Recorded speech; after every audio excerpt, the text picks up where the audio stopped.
The Maple Leafs replace VGK's Mitch Marner with depth pieces. And what type of reception can Mitch expect in Toronto? It's all ahead on this Marner Monday edition of Locked On Golden Knights.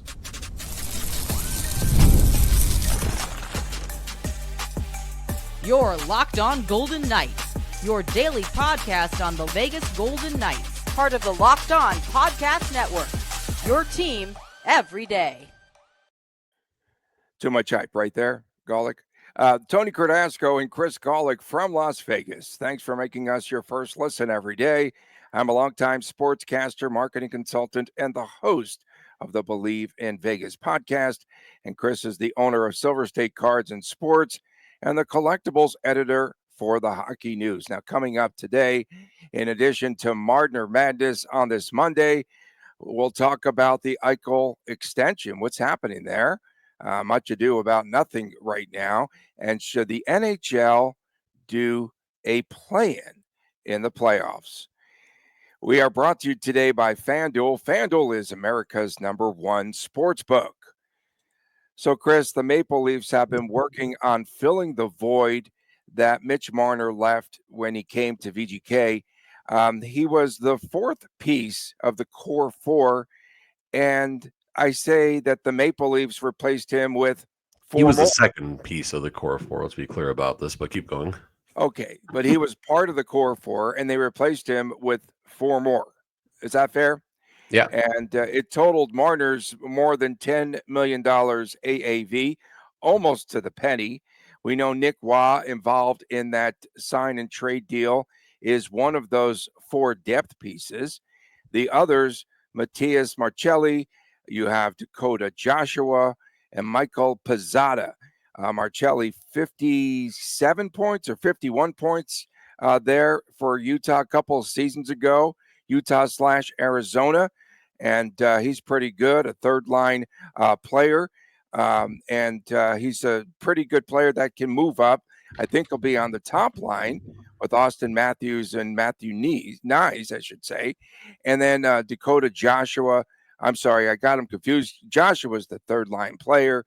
Joshua, tough road there because he had testicular cancer and that scare, and has since come back to work out and should be in the lineup. And Waugh centering on that third line with Joshua. Toronto still believes that they need another premier scorer. There are some solid pieces in place, but are they missing that solid scorer right now? So Nicholas Waugh is the most established of those players. We know this, 31 points last season. Michelli, 18 points, 8 goals, 10 assists. Dakota Joshua, 7 and 7 for 14. And Pizzetta with a big nothing burger as far as points. Now, Michelli, Dakota Joshua, Mike, I think Pizzetta, I'm not sure. Either way, injury issues. I don't think any one of those three players played a full season last year. And we know Nicholas Waugh sometimes has some injury issues as well. End of the day, going year over year, the Toronto Maple Leafs lost Mitch Marner's 102 points, 27 and 75 apples, and replaced that with 63 points, 30 goals, and 33 assists. So that's what this looks like on paper. Now, Michelli might be the key to this entire deal as far as upward growth. Once highly touted with Utah, and then last season things kind of fell apart. They moved on from him. Dakota Joshua was a player that I was in on for the Golden Knights a couple of seasons ago. I think the ceiling for Dakota Joshua to be that physical presence that can put up, 35, 40, 45 points was something that the Golden Knights needed. And I mean, a team always needs a player like that. Pizzetta, no points in 25 games last year, so we'll see what that ends up being. And, there are some solid pieces around now. Matthews, Tavares, Nylander, and they have more of a Matthew perhaps too, yeah. And Nyes, or they have perhaps a complete team now, more than relying on four superstars. So I think that this could be something that could be beneficial, but I still think they're lacking just one more piece there in Toronto. Now, meanwhile, NHL analyst Pierre Maguire on the Leafs morning show compared the return of Marner to Toronto this upcoming January to the hostility that was met when John Tavares returned back for the Islanders, and that was a mess at Nassau Coliseum. The fans had booed Tavares. They burned his jersey, and they chanted, "We don't need you." And so it's going to be something similar to for VGK fans to when Jack Eichel had returned to Buffalo, probably times 10, because those Toronto fans are going to be some sort of fired up. Number one, real quick, Matthew Nyes might be the Mitch Marner internal replacement, and then the other four are the depth. We love him. We love him. Yeah. Matthew Nyes, 29 and 29 last year, 58 points in 78 games, missed a few games because Zach Whitecloud flattened him early in the season last year. Now, going on to the schedule and going on to what that return is going to be like, I think it's Jack Eichel and John Tavares combined times about 50. The Toronto fan base, passionate is the friendly word we'll use when it comes to this, but at the end of the day, they are going to they'll be booing before the team even comes on the ice. They'll be chanting things. And when he's out there, this will be an absolute spectacle.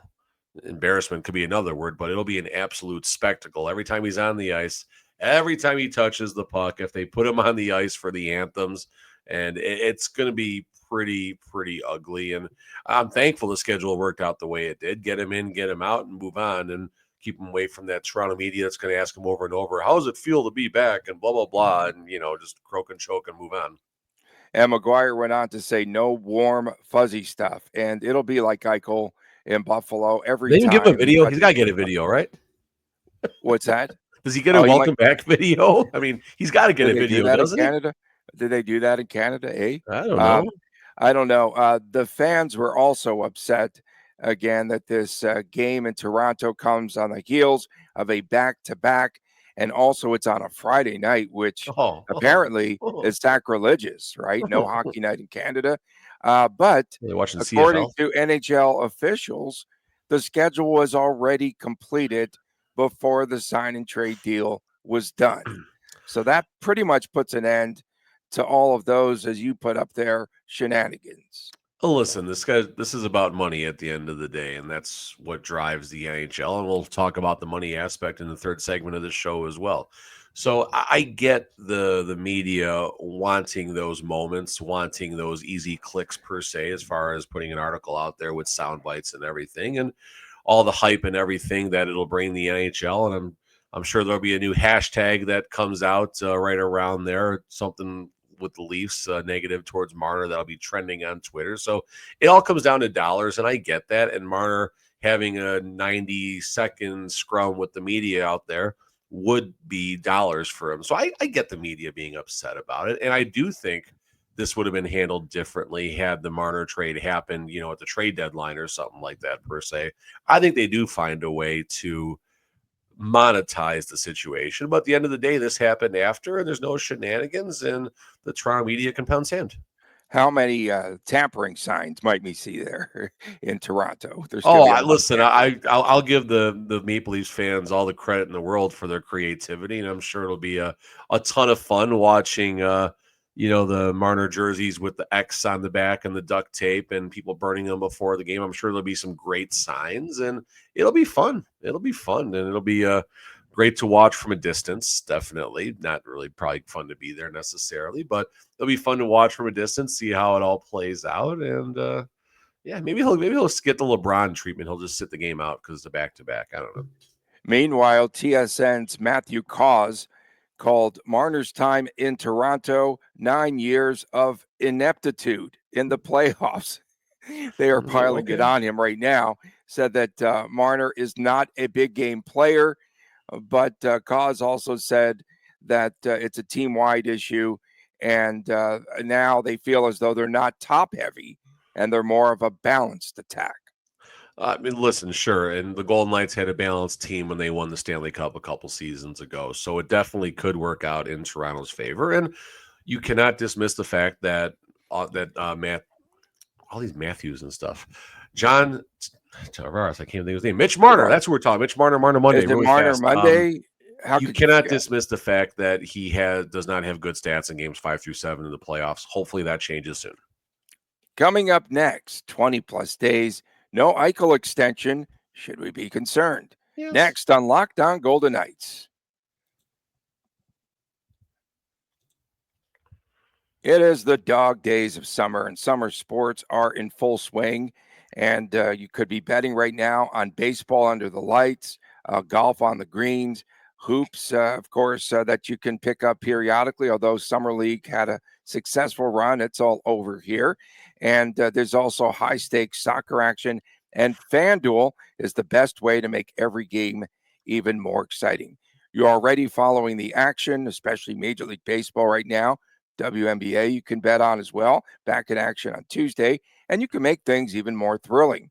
With FanDuel, you can get in on the game while you are checking out all of the lines, and your friends are getting baked there at the Ultra Pools. Sunburned, not good. I've been using FanDuel to track my favorite matchups, and the app keeps it fresh with new daily promotions and fun ways to bet. If you are new to FanDuel, new customers can bet just $5 and get $150 in bonus bets if your first bet wins. Open the FanDuel app today or visit FanDuel.com/lockedon to get started. FanDuel, it is America's #1 sportsbook.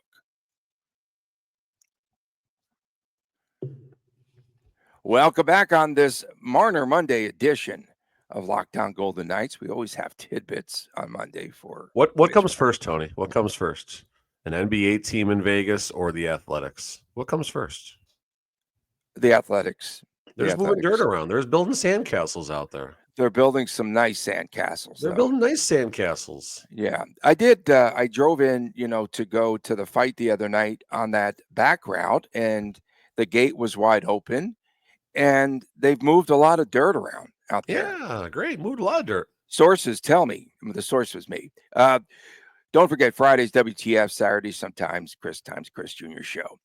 According to some insider reports, VGK started to work on negotiations with Jack Eichel on the extension nearly now 3 weeks ago. And it's been crickets, though, ever since. And our gut reaction was that Eichel and the Golden Knights would lock up a new contract almost immediately, right? And at what point now does the concern start to set in? It starts to creep in a little bit, definitely. And you saw things played out with Jonathan Marchessault last year. Are we comparing the situations? Not really, but are there some parallels? Possibly. Maybe the two sides aren't as close as one would possibly hope. Like I said, I don't think McCrimmon is coming in to lowball this. I don't think he's saying, come on, Mitch Marner's better than you. You get 11.5 for 8 and call it done. I don't think that's happening at all. And maybe just the two sides, the positive in this is maybe the two sides know that there's a deal to be had, that they're both comfortable settling somewhere in the 12.5 to 13.5 AAV for $8 million or for 8 years. And maybe they're just not working on it because they know it's going to be easy to do once they sit down and hash it out. Or maybe Jack Eichel does want a little bit more. Maybe he does want that 14.5 number. Maybe he's waiting to see how things shake out with McDavid a little bit and just kind of see what the scuttlebutt is there. Who knows? Again, Eichel and McDavid, there's definitely a gap between those two, but McDavid is going to at least set the upper limit, so to speak, as far as whenever he gets a new deal worked out, which I don't believe can happen until July 1st of next year, but there'll be discussions and stuff will come, through the tea leaves, Tony. Stuff will come through the tea leaves and everything, and Eichel will have an idea what's happening there. So is there a concern as of July the 21st? The only concern for me is Mitch Marner got all the attention. Mitch Marner got the spotlight. Mitch Marner leaned into his day with the media and with Chance upstairs and the 20% less of the workforce and everything else.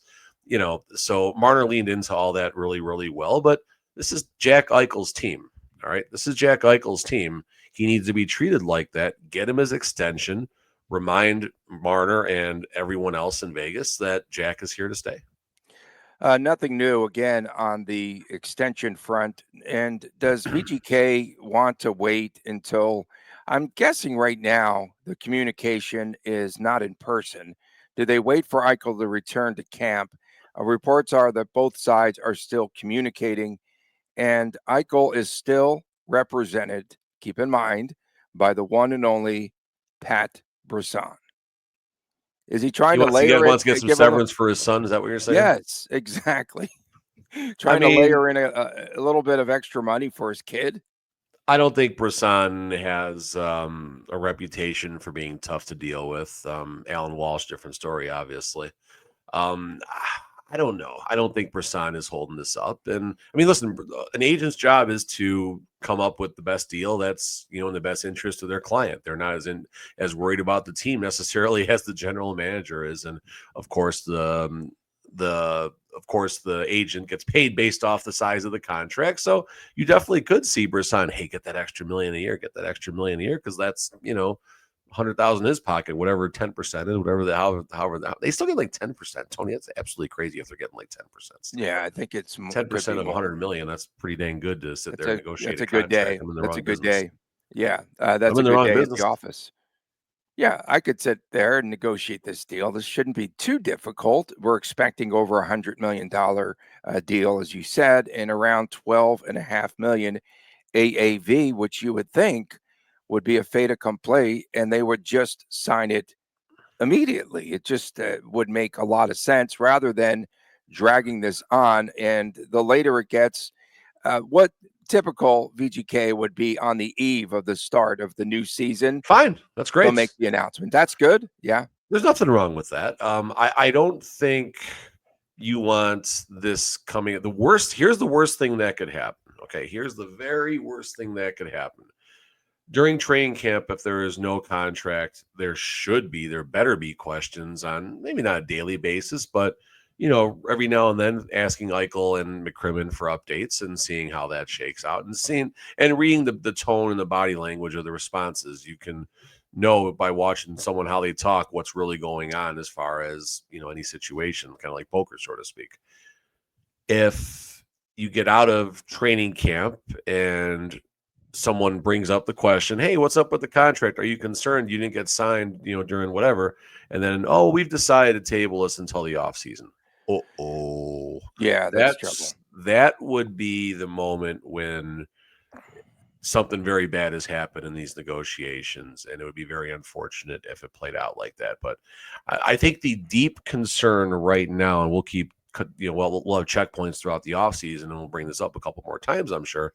But I think the biggest concern is if you go into game one of the regular season, whatever that date was, October the 10th or whatever it was, if there is not an extension in place, then that's when you sigh and start to wonder what's happening here. Shea Theodore was different. I know Shea Theodore went into the regular season, but everyone expected Shea Theodore to get traded at some point. It was a very pleasant surprise that Theodore got his extension, but everyone expects Eichel to get it, and kind of like how we expected Marchessault to get it too. Yeah, and if you are Pat Brisson, the thing to do is perhaps to play a little bit of a waiting game for a little bit more leverage, and especially when you see numbers now being bandied about, like I saw Kaprizov could be in the $15 million range. The numbers are going to get excessively high. And if you're looking out for your client and for your 10%, we're talking about a lockout about 6 years from now too, then, with these numbers. You're going to play a leverage game, and it wouldn't be wrong of Brisson and Eichel in that camp to do so. It's business. Leverage is a hell of a drug. That's one of my favorite terminologies with sports and life and everything else. And the leverage does sit on Jack Eichel's side 100,000%. And the Golden Knights, I mean, again, now we're getting into the weeds here a little bit, but if things did not, work out between the two, and the Golden Knights say, okay, fine, let's trade Jack Eichel. Again, this is the nuclear disaster moment here. I know there's does he have a full no trade? I honestly don't. Actually, I do have it in front of me here. Yeah. Does he have a, I mean, I think gotta be a full no trade, but it is. Could be wrong. I'm almost positive that it is. Yeah, so he's got a full no movement trade, so they can't just move him without signing on. You can't ship him back to Buffalo as an FU or anything like that. So, we're getting to the weeds here, but I don't think there's going to be a major issue. But again, we're 20 days plus now, and it's on the radar. It would be just like Marchessault. It would be crazy if that first offer sheet, the first offer they give, and Eichel just says, "No, we're going to sit on this. We'll wait a little." If they offer him 12 times 8, then yeah, he should. Coming up next, the NHL adopt a play-in format for the playoffs. We'll get to that as we return right here on Locked On Golden Knights. Welcome back on Locked On Golden Knights. Tony Cardasco and Chris Golick from Las Vegas. We appreciate you making us your first listen every day. And again, find us wherever you get your podcast. Please subscribe to our Locked On Golden Knights YouTube channel. So here's our topic for this segment. Will the NHL someday expand to a play-in tournament like the NBA? And so right now we have the current situation. 8 teams from each conference qualify. The NBA has 4 teams that are ranked 7th through 10th that make it into the play-in. And so you have the 7th versus the 8th team. They square off first, and the winner will get the 7th seed. The loser of that game plays the winner of the 9 versus 10 game. That's so confusing. Well, it's just the 9th and 10th. The qualifiers play if they lose there in that first game. So there's 4 teams, and basically you add 2 more teams in, and it gives more revenue, right, for more home games. And I like that. And are you in favor, Chris, of the play-in format for the playoffs? I definitely am in favor of some type of play-in. The 7 versus 8 loser plays 1 more game versus 9 and 10. That's just kind of confusing to me personally. Not really. It isn't. It isn't. No, I get what you're saying. It's 3 total games. It's 3 total games, yes, but I don't know. I think you simplify it a little bit. Number one, at the end of the day, we talked in the first segment, we're talking money right now. I get there's old heads that are shaking their head right now like this is the dumbest thing in the world, blah, blah, blah. Well, changes happen. Used to be able to smoke on airplanes. You can't smoke on airplanes anymore. Get used to it. You have the MLB. Used to be 4 teams in the playoffs, Tony. 4 teams. You win your division, you qualify. Right. It was 4 divisions, cut and dry, easy. You had teams that were literally eliminated from playoff contention by late June, just going through the motions and everything. And now they're up to what, 8 playoff teams, if I'm reading this right? 8, 10. Looks like 10 playoff teams, if I'm reading this right. I think the simple thing to consider is for each conference, the 8 versus 9 seed. Winner, you're in the playoffs. Loser, you go home. And you start there and you see what the reception is. Why do you do this? Well, number one, in the NHL in the playoffs, what are we all hoping for as we're watching the playoffs? A game 7, winner take all to advance. Loser goes home. Now you're starting that right off the word go. In addition, you are opening up so many opportunities for revenue down the stretch. You have a plethora of teams that are out of the hunt when it comes to game, 72, 73 in the upper 60s. Now, even the 11th overall seed in the conference still has hope to get to that 9th seed, which is more people watching the games. It's more people streaming the games. It's more people going through the gates. It's more people spending $15, $18, $22 on an overpriced beer and $14 for an overpriced tub of popcorn.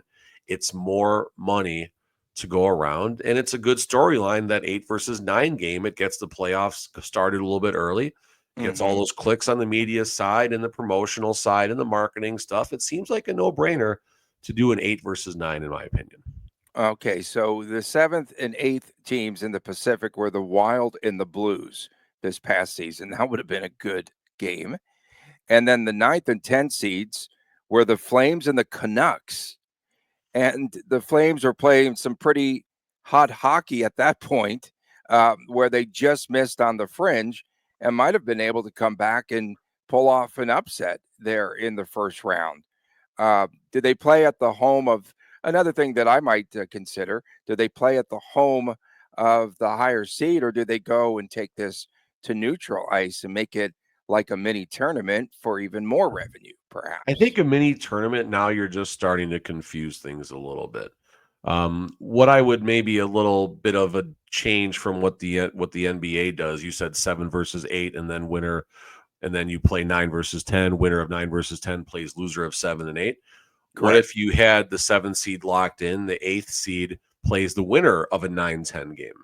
Something like that's that. fair. That could be. You have your 9 and 10 teams play, and then they play the 8th seed or something like that. You're creating more interest. Now you're creating 2 win or go home moments at the end there. And there's so many other things that will play into this, including scheduling of the stadiums. If the LA Kings are that 9th seed, for example, Staples Center, crypto.com, whatever it's called these days, it's a pretty busy arena between concerts and basketball and everything else going on. So are you looking at the possibility of, if the Kings are supposed to be the home team, of delaying the start of the playoffs for 6 to 8? Those are the other things that definitely will have to play out. So your argument for a neutral game does make a little bit of sense, but not having this at the home of one of the 2 teams just seems a little bit odd as well. NHL insider Chris Johnston, this is where this stemmed from, this conversation, because he brought up on Friday in a tweet saying that the league might be looking into a new playoff format. He said that the demand is high right now, but we will have to wait for a change in commissioner. So Bettman doesn't like this. So this could happen in 2040 or thereabouts. I don't know. Bettman's got 15 years left, but yes, that's what Bettman has his traditional ways, and Bettman has this aura about him and charisma when it comes to shutting down things pretty quickly. Argument about the tax-free states and everything when he was with Biz and the TNT crew and everything, he basically gave him all the finger and stuff like that. And so yeah, I could see Bettman saying, no, this is good, this is fine. The NHL playoffs are the best playoffs in all of sports, obviously, in our totally unbiased opinion here.